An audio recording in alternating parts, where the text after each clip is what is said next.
बच्चों, हिंदी की कक्षा में आप लोगों का स्वागत है। कक्षा 10 के लिए मैंने पिछले दिनों में आपको अलंकार की जानकारी दी थी। आशा है आप लोगों ने उसको लिख लिया होगा और उसे कंठस्थ भी करना है। उसको कंठस्थ कर लीजिएगा।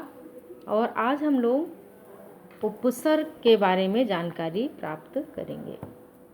तो उपसर्ग कोई शब्द नहीं होता, एक शब्दांश होता है, लेकिन किसी भी शब्द के आगे यदि उसे जोड़ दिया जाए तो उसका अर्थ बदल जाता है, अर्थ अलग हो जाता है। तो इसकी परिभाषा देखिए आप और इसको अपनी नोटबुक में लिखिएगा भी।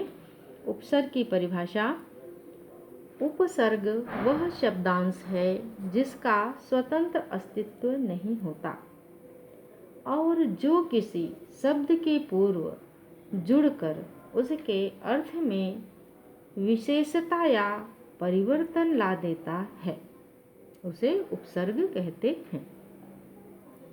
जैसे यथा मैंने लिखा है प्र क्या है? उपसर्ग है।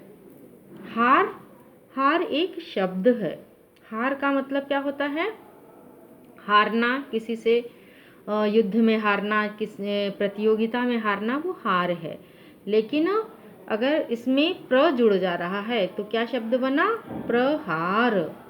अब प्रहार का अर्थ हार अलग, अगर हार ही खाली बोलते तो अलग उसका अर्थ होता, लेकिन प्र उसमें जुड़ गया है तो प्रहार का मतलब चोट करना। इसी प्रकार से हार तो वही है। हार एक पहनने का गहना भी हार होता है, किसी से पराजित होना भी हार कहलाएगा, लेकिन उसमें वि उपसर्ग लगाया जाता है तो हमारा शब्द क्या बना? विहार। अब विहार का अर्थ क्या हो गया? घूमना फिरना ना, कहीं सरोवर के किनारे विहार कर रहे हैं, जंगल में विहार कर रहे हैं, घूम फिर, तो उसके लिए विहार शब्द का प्रयोग होगा। फिर आया उप भी एक उपसर्ग है। हार का वही मतलब हुआ जो मैंने पहले आपको बताया। तो हार से पूर्व क्या लगाना है? उप। शब्द हमारा क्या बना? उपहार। उपहार का अर्थ हो गया भेंट।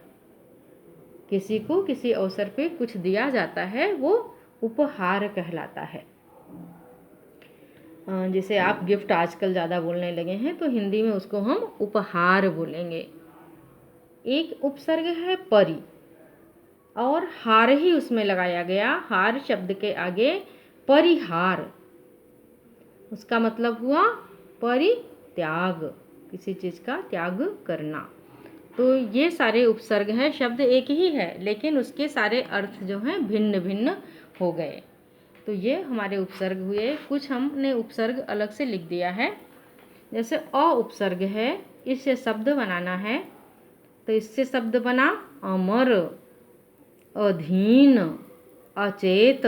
आप भी अपने से सोच के और शब्द लिखिएगा। अन, अनबन, अनजान, अनपढ़, अनमोल आदि। अगला उपसर्ग है अधि। कार का अकार एक शब्द है, उसमें अधि लग गया, अधिकार। मान शब्द है लेकिन उसमें अभि लग गया। मान का मतलब मान सम्मान हो जाएगा, लेकिन अभि लग गया। अभिमान, अभिमान का मतलब क्या होगा? घमंड, अधिमान। इस तरह से अधि से कई एक शब्द बन गए। अप से अपराध, अपयश, अपमान, अपकीर्ति। अब यहाँ पे देखिए अपमान और अप में कितना फर्क हो जा रहा है। मान सम्मान, लेकिन अप हो गया अपमान हो गया उनको। अनुमान, अनुभव, अनुकरण। मान अलग शब्द है, भव अलग शब्द है, करण है, लेकिन अनु लगने से सबके अर्थ भिन्न हो गए। उप से बना उपहार, उपवन, उपमंत्री, उपभोग। इस तरह सहयोग, सहभोज, सहभाग, सहगामी। निर्बल, निर्जन, निर्धन, निर्भय आदि। अभिमान, अभिवादन, अभिनंदन। परि, परिभाषा है, उसमें परि लग गया, परिभाषा। परिपूर्ण, परिमाप, परिहार आदि। शु, सु का मतलब होता है अच्छा, ऐसे कर्म, सुकर्म, सुयश, सुयोग, सुपुत्र। कु का क्या मतलब है बुरा। ये सारे उपसर्ग हैं। इससे हमारा शब्द बना कुमार्ग, कुपुत्र, कुकन्या, कुरीति आदि। तो बच्चों इसको भी आप अपने नोटबुक में लिख लीजिएगा और अच्छे से इसकी परिभाषा याद करिएगा तथा ये जो सब उपसर्ग से शब्द बनाए हैं उसे भी याद रखने की कोशिश करिएगा। धन्यवाद।